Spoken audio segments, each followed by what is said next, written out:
விஜய்க்கு அங்கீகாரம் கொடுத்தது திமுக தானே. அதிமுக என்றைக்கு அங்கீகாரம் கொடுத்தது? அதிமுக நடத்தின அந்த விழாவில் விஜய் எங்க உட்கார்ந்து இருந்தாரு? அந்த விழாவில் ஜெயலலிதாவை தவிர யாருமே இல்லையே. தமிழ் சினிமாவினுடைய 75வது ஆண்டு விழாவோ நூற்றாண்டு ஏதோ ஒரு விழா நடந்தது. அதுல ஜெயலலிதாவை தவிர அந்த விழாவில் வேற முகம் உங்களுக்கு ஞாபகம் இருக்கா? ஞாபகம் இருக்காது. ஏன்னா அப்படி நடத்தல.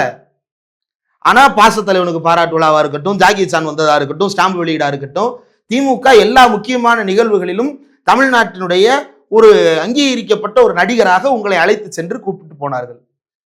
அது வெறுமன அரசியல் ரீதியானது மட்டும்தான் என்று நீங்கள் நினைக்கிறீர்களா? அல்லது எதிரில் இருக்கக்கூடிய ஜெயலலிதாவிடமிருந்து விஜய் என்கின்ற நடிகருக்கு கொடுக்கப்பட்ட பாதுகாப்பு நீங்க நினைக்கிறீங்களா? ஒருவேளை இந்த அங்கீகாரம் இல்லாமல் இருந்திருந்தால் விஜய் இன்னும் எடுத்தெறிந்து பேசி எடுத்தெறிந்து நடத்தி இருப்பார் ஜெயலலிதா. அப்போ உங்களுக்கான ஒரு அரசியல் பாதுகாப்பை அந்த இயக்கம் வழங்கி இருக்கிறது. அதுக்கப்புறம் வெவ்வேறு பிரச்சனைகள் இருந்திருக்கலாம், அதெல்லாம் வேற. இப்ப இன்றைக்கு நீங்க கட்சி ஆரம்பிக்கன்னு வந்ததுக்கு பிறகு நான் நாகரிகமானவன் சொல்றீங்களே, அப்ப யாரோ ஒரு நடிகராக இருக்கக்கூடிய உங்களை மன்மோகன் சிங்கிடம் ஸ்டாம்பை பெற்றுக் கொள்வதற்காக கூட்டிட்டு போனாரே தயாநிதி மாறன், அவர் இவர் நாகரிகமானவர். நீங்க வேற யாரோ கூட்டு போயிருக்கலாம், ஏன் விஜய் கூட்டு போனீங்கன்னு கேட்பாங்கல்ல. ஏன் விஜய் கூட்டு போனாங்கன்ற கேள்விக்கு திமுக காரங்க பதில் சொல்லட்டும். ஆனா கூட்டிட்டு போயிருக்கிறாங்கல்ல, மற்ற யாரங்க கூட்டு போறது? இப்ப மற்றவங்க எல்லாரும் வந்து வெவ்வேறு பணிகள்ல இருக்கிறாங்க. விஜய் வளர்ந்து வரக்கூடிய ஒரு நடிகராக இருக்கிறார். அப்ப அந்த காலகட்டத்தில் ரஜினி அரசியலுக்கு வர போறதெல்லாம் தொடர்ந்து பேசுபொருளா இருக்கு. ரஜினி எதிர் அரசியல் தான் செய்ய போறாருன்றது நன்றாக தெரிந்த விஷயமாகத்தான் இருக்கிறது. அப்போ விஜய் என்பவர் ஒரு நல்ல மனிதராக இருக்கிறார், நிறைய பேருக்கு சின்ன சின்ன உதவிகள் செய்கிறார், கொஞ்சம் சமூக பார்வை கொண்டவராக இருக்கிறார் என்கின்ற அடிப்படையில் கூட்டிட்டு போறாங்க.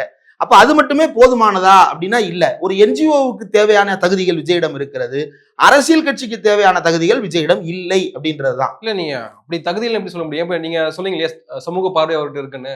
இப்போ அவங்களே அந்த சமூக பார்வை எனக்கு இருக்குல்ல, இப்போ உங்களுக்கு சமூக பார்வை இல்லையா? உங்களுக்கு சமூக பார்வை இல்லாமலாம் நீங்க ஒரு அரசியல் ஊடகவியலாளர் வர்றீங்க. இப்போ அவர் இருக்கிறாரு, அவர் வந்து ஒரு சினிமாவில் போய் ஒரு அசிஸ்டன்ட் சினிமாட்டோகிராஃபரா சேர்ந்தாரு அப்படின்னா சம்பளம் உண்டோ இல்லையோ ஒரு பேரு கிடைக்கும், நல்ல எக்ஸ்போசர் கிடைக்கும், போலாம் இல்லையா? ஏன் வந்து அரசியல் ஊடகங்கள்ல வந்து பணியாற்றுகிறார்? எல்லாருக்கும் வந்து ஒரு அரசியல் ரீதியான கமிட்மெண்ட் இருக்குல்ல, இந்த சமூகத்தின் மீதான பார்வை இருக்குல்ல, நம்மள்ட்ட ஒர்க் பண்ற ஒவ்வொரு வீடியோ எடிட்டர்ஸுக்கும் அந்த கமிட்மெண்ட் இருக்குல்ல.